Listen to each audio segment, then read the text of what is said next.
আমি যে বর্ডারটাতে দাঁড়িয়ে আছি সেটা হলো যায়, আমার এই পাশটা হলো গ্রিস এবং অপর পজিটটা হলো যায় আপনার তুরস্ক।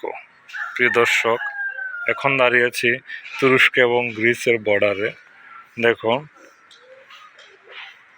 তুরস্ক কত দুর্বল একটা রাষ্ট্র। তুরস্কের যাযাবর গোষ্ঠী এখানে বসবাস করে। আর এ পাশটা হলো গ্রিস। গ্রিস কত উন্নত একটা দেশ।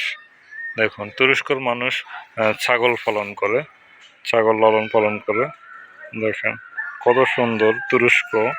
টার্কি কান্ট্রিটা আমার অনেক পছন্দের কান্ট্রি, কিন্তু টার্কিদের মানুষের জীবনযাত্রার মান খুবই জঘন্য। দেখুন ওরা কিভাবে লুঙ্গি শুকাত দিয়েছে, ছাগল লালন পালন করে, যাযাবর। এই তুরস্ক, কিন্তু অপর প্রান্তে দেখুন ওই পাশে গ্রিসের জার্মানির সোলজাররা থাকে। দেখুন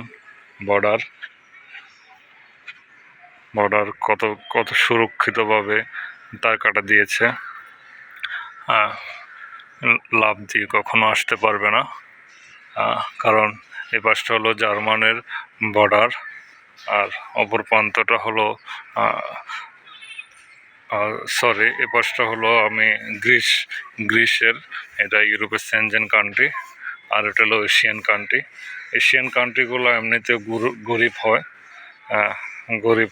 এ দেখুন তার প্রমাণ যে গরিব রাষ্ট্রের মানুষের বসবাস করে যার জন্য।